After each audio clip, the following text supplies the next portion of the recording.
The lady. A lady is a lady in the vestibule as well as the campsite. Chapter 15. Things changed after our encounter with the Chuparaguas. Suddenly, my sisters and I became more focused. I used the water from Chichinda's abandoned canteen to clean Pita's wound. I could see by the light of the campfire that her leg was obviously getting infected. The Chuparagua's mordida had left the three ugly lacerations 2 inches above her ankle and one on the outside of her leg. So both her ankle and her calf were swollen to twice its normal size. I did my best to keep it clean by wrapping one of Pita's old short sleeve shirts. Velia, Dia, and Juanita were too worried to sit around watching me treat Pita's wound. Instead, they scurried around like little sugar ants, busy hardidis, gathering the material to create a sturdy device in which to carry our wounded sister because her leg hurt so much that she couldn't walk. I was surprised at how helpful and cooperative everyone was with each other. Even the twins were being polite. I didn't mention how nice it was to see them working together or praise them in any way for fear of breaking the spell. But I was proud of them nonetheless. By sunrise, the girls had built a stretcher by tying old pieces of wood and broken branches with torn strips of cloth from a pair of Juanita's old shorts. It wasn't pretty, but it was strong enough to hold Pita. Velia and Delia picked up the stretcher from the front, while Juanita and I took the back, with Pita gratefully resting on the makeshift gurney. We continued our journey towards Hitisa Doretas.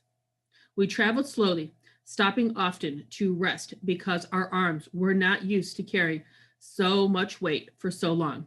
By the middle of the afternoon, we stopped by Ojita, a spring bubbling out of a rock wall, and drank water straight out of the spout hole. Our sleep deprived night could be seen in the circles under our eyes, and our stomachs rumbled with hunger. But we felt for the first time in our ordeal might soon be over. It won't be far, I said as I stood rubbing the pain of my wrists. How much longer do you think? Juanita asked, looking at the map, because it looks like we should be right on top of it. Just over that big hill. I checked on Pita's leg carefully. I peeled back the dressing and saw that although the wound wasn't oozing, the entire calf was purple now. Pita seemed to be in too much pain to talk because she wasn't complaining anymore. Instead, she drifted in and out of sleep for the last leg of our trip. Her lethargic worried me. So I took her temperature with a thermometer in the twins' toolkit.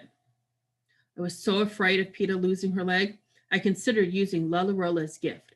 I was sure its magic properties could do the job well.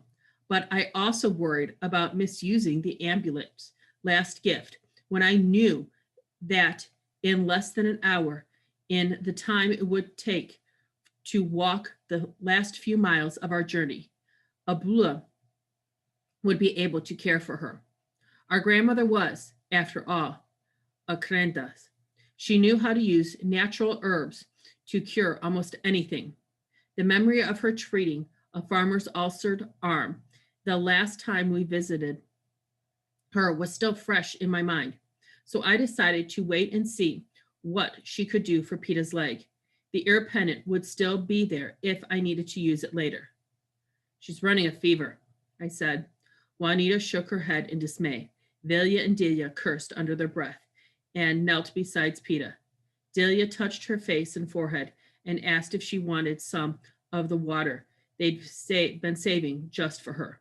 No, Pita whispered weakly. I'll be all right. Just keep going. You heard her. Let's go, I said. Pita closed her eyes to the sun and rolled her head to the side as if she didn't care what we did. We lifted the stretcher and started walking again. Up the hill we went, on and on, until our arms and legs hurt so much that we kept losing our footing. We walked so far and for so long, we almost dropped Pita a couple of times before we reached the crest of the Sierco. I knew it the minute I saw it from the top of the hill. The girls didn't recognize Herdiza, but I did.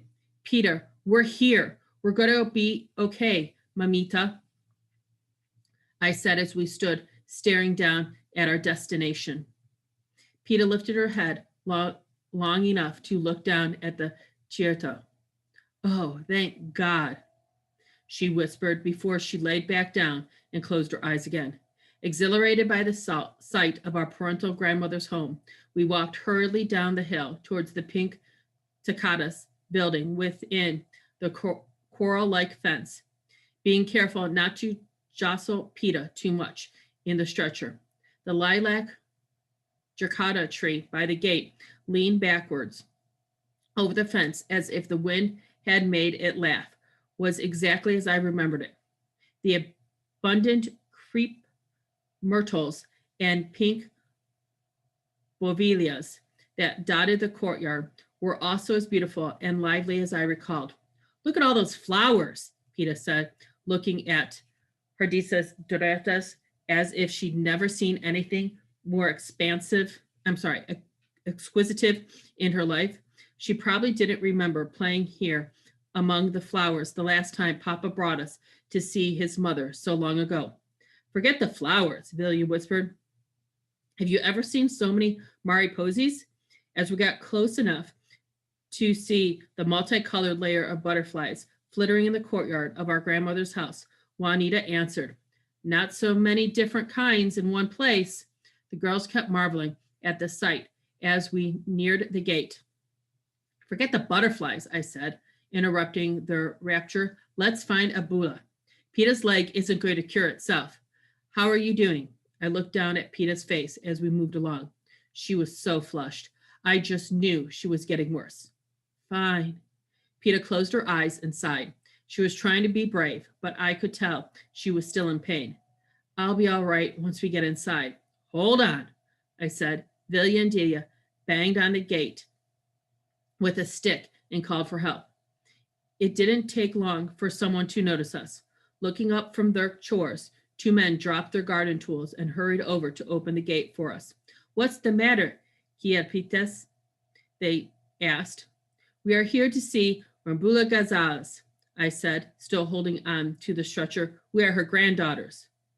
From Las Diantos Honduras? The first man asked.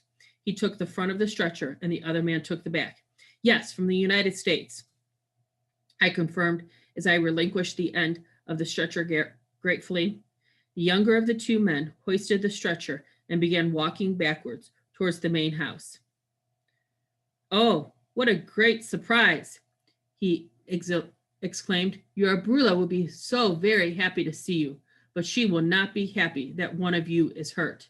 The older man walked forward, holding his end of the stretcher before him. This way, follow us, please. Abula Ramney looked exactly as I remembered her.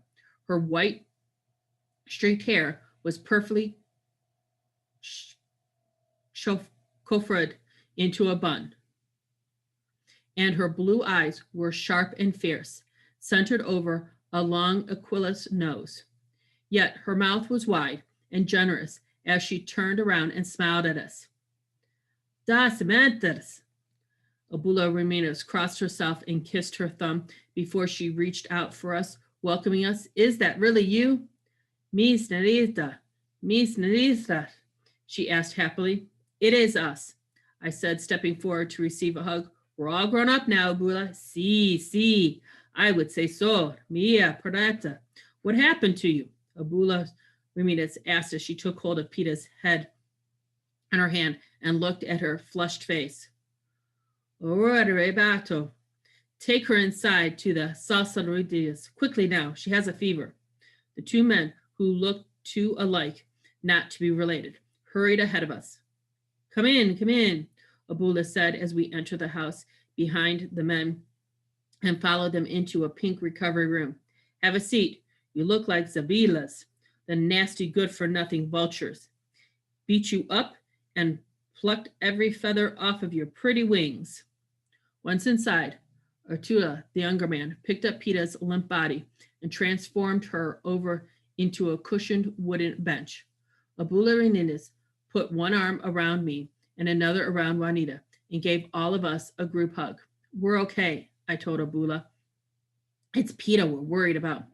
What happened to her? She asked, inspecting Peta's leg as our sisters lay with eyes closed on a rustic bench. Something bit her, I said, not sure how much to disclose. Not because I didn't trust Abula, but because I wasn't sure she'd believe me. Abula's eyebrows furrowed with worry. But this is not an ordinary dog bite. She knelt at Peta's leg to examine it closely. It wasn't a dog, I said, fighting the urge to go ahead and tell her what really happened. Having Abula think I was crazy would only complicate matters. But it's infected, I continued, trying to provide a little more information without sounding like a lunatic. I can see that, Abula Reminis whispered. She turned Peta's leg sideways to get a better look. Peta took in a sharp breath at Abula's touch. It looked like her leg was painful to move at this point. It happened late last night, she said, wincing. It's not a snake bite either, is it, Roberto? Abula declared as she showed Peta's ankle to the older of the two men. See here? 3 puncture wounds. Roberto crossed himself, horrified at the sight of Peta's leg. El Chiparagas. Looking back at us, he asked, Did you see the thing that bit her? Yes, I said. My voice cracked as I tried my best not to cry, because for the first time on the trip, I was worried about one of us not making it back to Mama. It was the Chiparaguas, Betty exclaimed, but he didn't get away with it. We took care of him. What do you mean? Arturo asked, his dark brown eyes penetrating as he looked at me for answers. You saw it?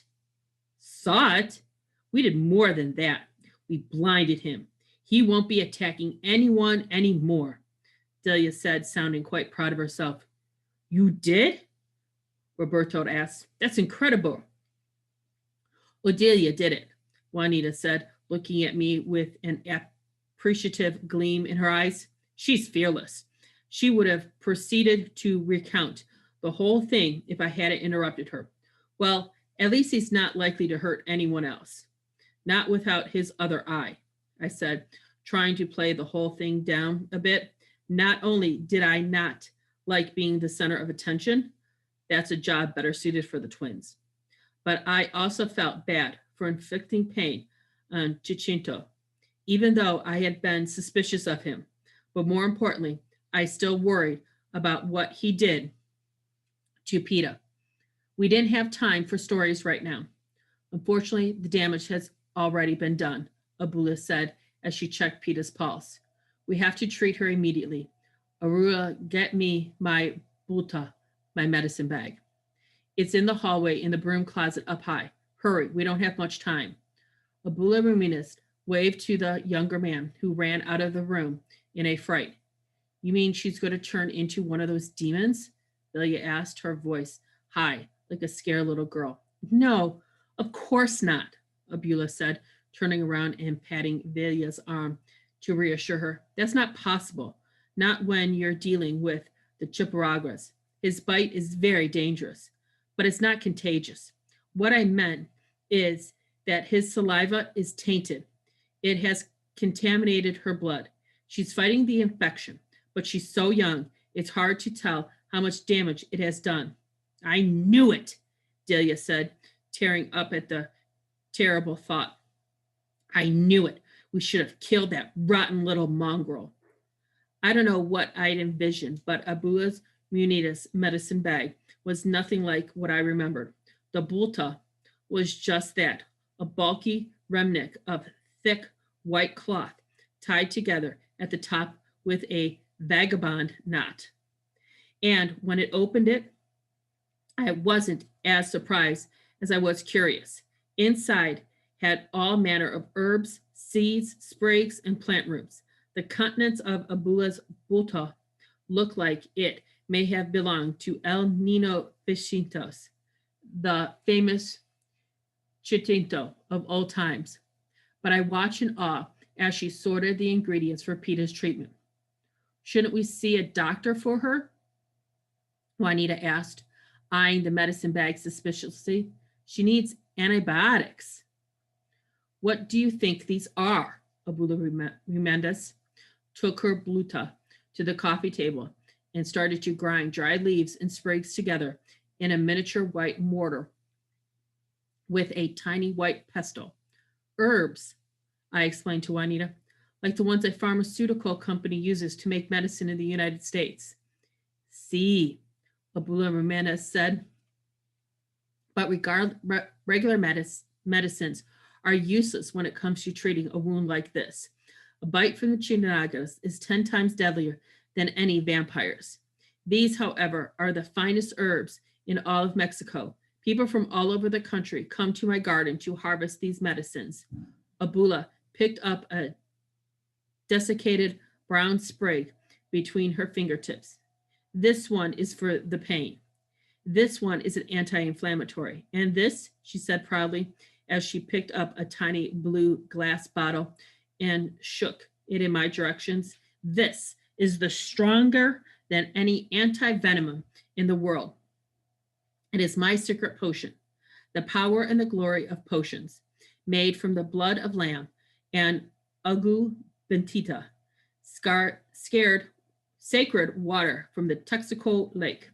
We watched in awe as Abula Ramirez laced, compressed, and flushed Peter's wound, one at a time before applying her concoction liberally to each laceration. Because she was heavily sedated, Peter slept through the lancing and compressions and didn't come back around until Abula Ramirez was done wrapping her leg with a pale, thin gauze. Am I going to die? Peter asked when she regained consciousness. I caressed her forehead and pushed her hair out of her face. No, of course not. You're going to be just fine. You need a rest. Okay, mamita? It is a fact, Abula Ramirez said, feeling Peter's forehead and pinching her cheek affectionately. You and your sisters all need to rest. We'll stay here with me for as long as it takes to get you your strength back. It will give us an opportunity to get to know each other again. I'll call your mother and let her know you're okay. She will be glad to hear from us. We don't have a phone. I hate myself for lying to my own grandmother, but I silently promised the Vigino I would come clean. I just had to sit down with Abula tomorrow and explain why we couldn't afford to call the cafe and let Mama know where we were yet. If Mama tried to leave the country to come to get us, she could get in trouble with the police, and that's something I couldn't live with.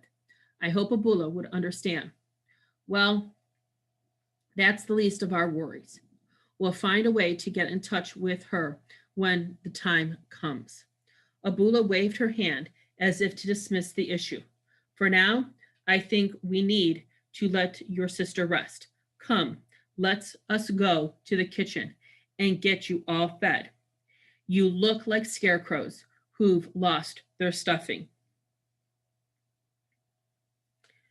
Because we hadn't eaten since the night before, sharing the cheese and loaf of bread with the chiparaguas, we ate everything Abula's Remembers put in front of us that afternoon. First, she brought out plates of spicy tamilas and bronco beans, and when that was gone, she brought down a fruit basket. There were ripe, sweet figs and fleshy pears, and a fragrant papaya with Abula's slices through it, and splayed out for us on a serving tray. We drank the most delicious Aguila de Tamazes, sweet tart juice made from tamitas, and ate and ate and ate. After dinner, Arturo pulled bucket after bucket of water out of the well for the courtyard and filled up the enormous bath trough in the laundry room. While we bathed, Abula looked in on Peta and informed us that her fever was going down. After our bath, we sat, all five of us, on an enormous carpet around Abula's bed, telling her the tales of our adventure. Along the banks of the Rio Grande, she laughed at our jokes and teased us when we couldn't comb through the knots in our ratted hair. But she was kind and generous and braided our hair for us before we went to bed, eating, sleeping, bathing, laughing, talking, helping, and tending to Peta's every need. That is how we spent the next few days at Abula's house. In the morning, Juanita and the twins helped Abula with the feeding of the animals. But when they went back in the house to take care of the household chores, I helped Abula in the herb garden. We watered the delicate plants and pulled weeds, and Abula named each plant as we went along, telling me that they were what they were good for. Yabinas for a bellyache, manzilla to soothe the nerve, and malirama to heal wounds or stop hemorrhaging.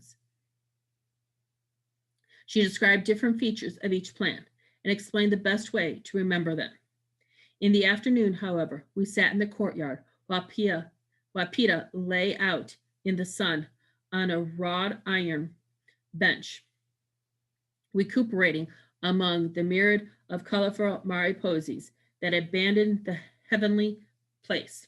By the end of the week, Peta got up and hobbled about the courtyard of Hiditas de Rentas, clapping and laughing at the girls as they chased mariposas around the wide, verbose vagabond village. Abula Menendez walked over and took a good look at Peta's sparkling eyes and pink cheeks. She touched her forehead, and a small smile made her thin lips curl up at the edge. Benita, she said, I think you're well enough to go home now. Girls, we leave at dawn. As we sat cross-legged on the rectangular carpet in her bedroom, the evening of the fifth day, Abula proclaimed, It is time you go back to your mama, but before you do, we have to talk. Yes, Juanita exclaimed. There's so much more we want to know, so much you haven't told us yet. Like what? Abula asked, pinning Juanita's long, thick braids into the back of her head in a circular pattern. Peta looked at Abula with adoration. What was Papa like when he was our age? Her question startled me. We had been so focused on our little sister's recovery that we hadn't given Papa a single thought since our arrival. The realization baffled me, since that had been primarily on our minds when we left the Bella and end all of our journey, the reason for leaving Mama's house. Your father hasn't changed, Abula Ramirez said, pausing to look at us with such sadness. As a child, he was exactly as he is today. A long moment of silence followed. We haven't seen him in a while, I said. He's been gone for a long time.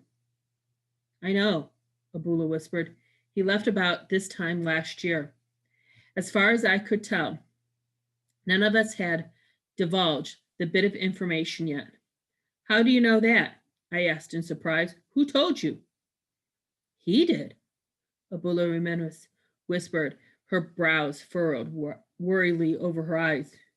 He told me he left the last time I saw him. I urged him to reconsider, but he said it was already done. My chest suddenly felt tight and constricted. I pressed my hands against it and let out a long, deep breath. So he's been here? I asked, choking back the tears of relief and something else, something deeply rooted, something wounded and mad. Well, at least we know he's alive. We haven't heard from him in so long, I was beginning to wonder. You were? Juanita asked. You never told me that. I covered my face for a moment to stop tears from coming, and when I uncovered it, Abula was leaning forward looking into my eyes. She took my hands, kissed my knuckles, and then squeezed my fingers tightly between hers. Oh, yes, he's alive, she said, nodding. At least he was a few months ago. A few months ago?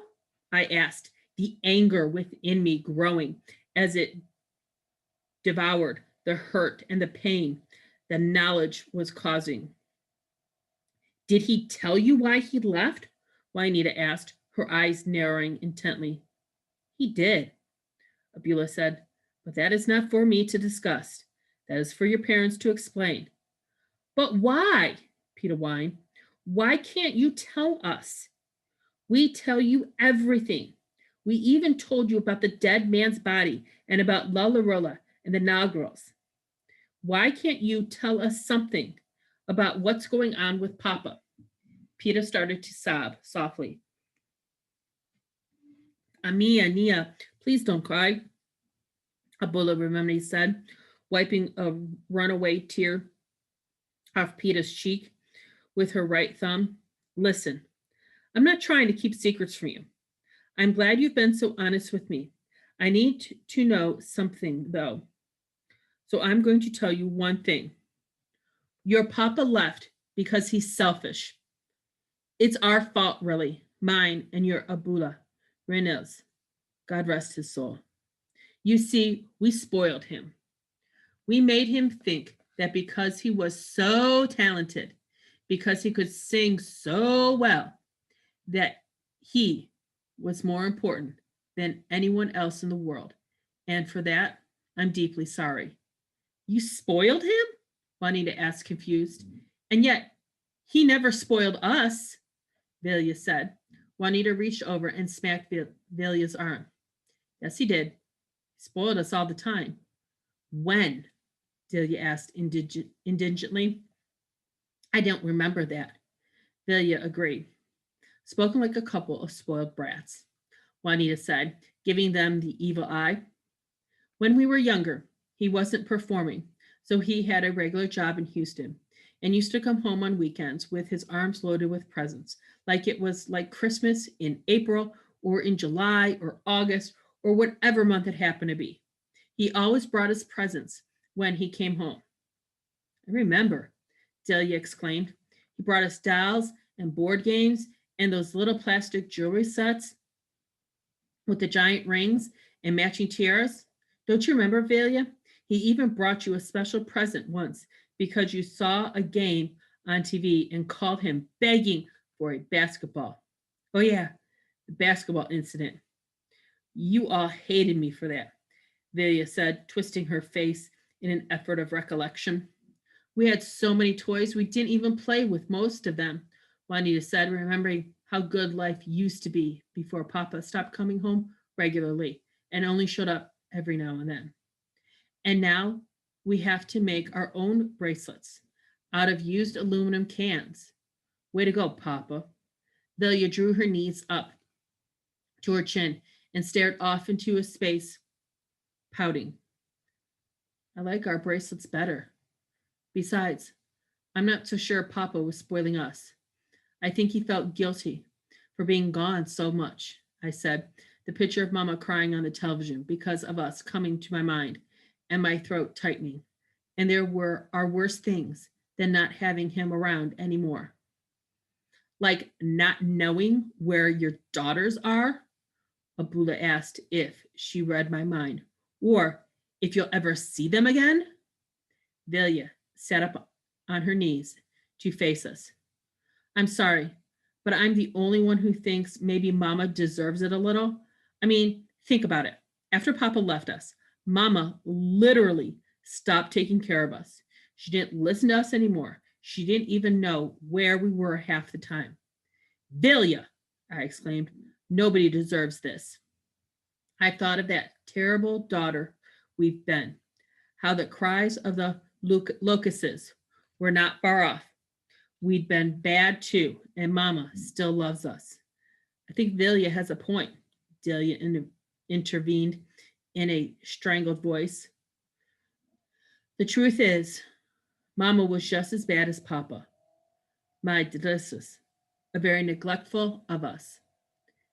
That is not fair, Abula Ruminis exclaimed. I know your mama. She's a decent woman with good morals and values. She's always been a good mother and wife. I want you to understand one thing. Your mother didn't do anything wrong. Your father left because he's a louse, a good for nothing who cares more about himself than his own wife and daughters. He's up to no good. Otherwise, why would he be trying to divorce your mama? Divorce mama? Juanita asked, her eyes wide with sudden understanding. I left the floor and sat up on the bed next to Abula. Did he tell you why? I asked, turning my full attention to her. Abula looked disgusted. He wants to reinvent himself. He says he wants a new life, and it's a common story. You hear it all the time around these parts. Men go work up north, and after a while, they forget their families because they started a new life en los Estados Unidos. But I never thought my own son would do this. Not to your mama. Not to Rosalind. He can't do that, Peta said, choking on her words as she wiped the tears from her eyes. I'm afraid he's already filed the papers. I probably shouldn't have told you, but you are all senoritas now. I think you can handle it. Abula Hernandez said. Juanita blinked, biting back her tears as she looked up at us. There is no hope then. He's gone for good. She asked, why didn't Mama just tell us what was going on? Did she think we were never going to find out? How long did she think she could keep this secret? Abula patted the mattress beside her, signaling my sisters to join us on her bed. She scooted back to let us all snuggle up to her. I'm sure the thought she was protecting you, Abula explained, putting her arms around us far as she could. Things are never going to get better, are they? Juanita asked. Mama's never going to get over this, and there's nothing we can do to change it. Not if he's never coming back. Abula pulled Juanita into her arms and held her tight. Oh, that's not true. Eventually your mama will get over him.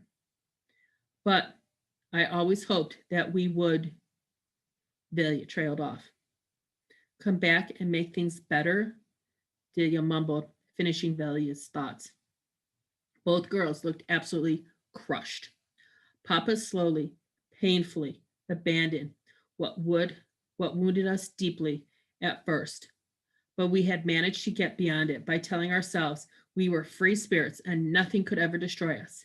However, looking around the room, I could see that wasn't the case at all.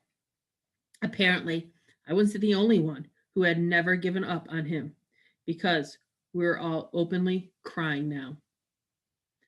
Well, I can only pray he reconsiders, Abularinis said, looking at us like we were her own daughters.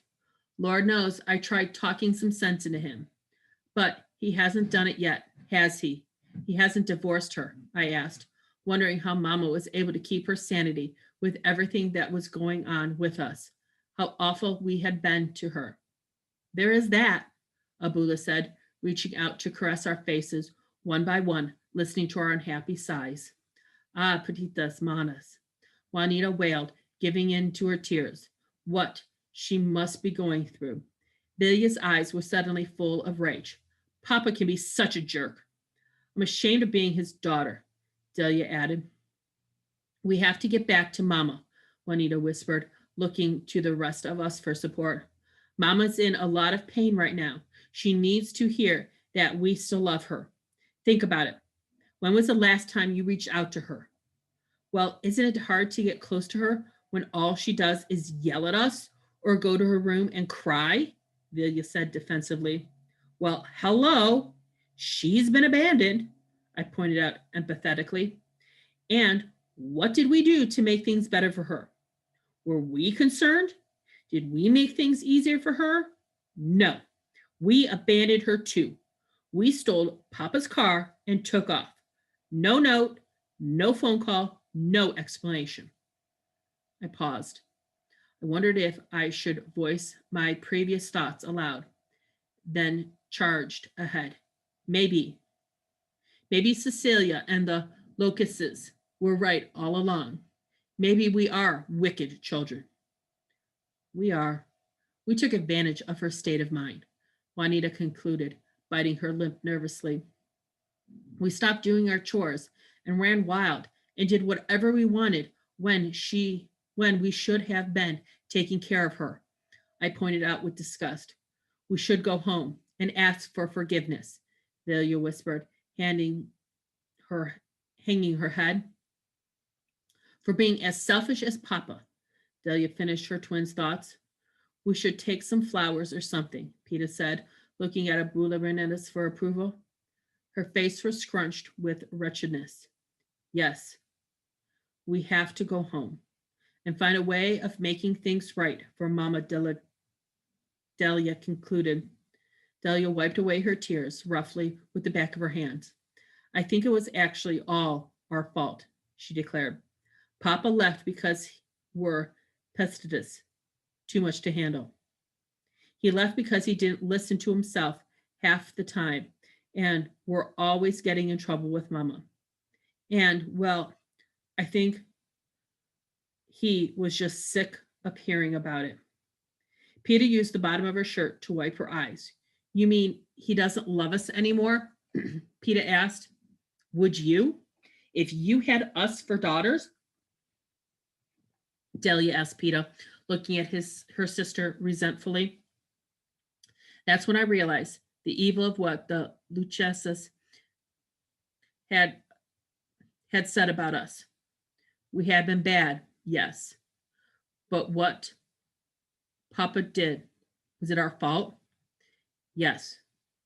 I would still love us, I said angrily, but myself for not realizing the twins had been blaming themselves for Papa's absence all this time. The way I see it, we didn't fail Papa. He failed us. He's the adult here. Bula reached into her pocket and handed Peter a handkerchief. Peter took it, blew her nose into it indelicately. Now you listen to me, Muchachitas.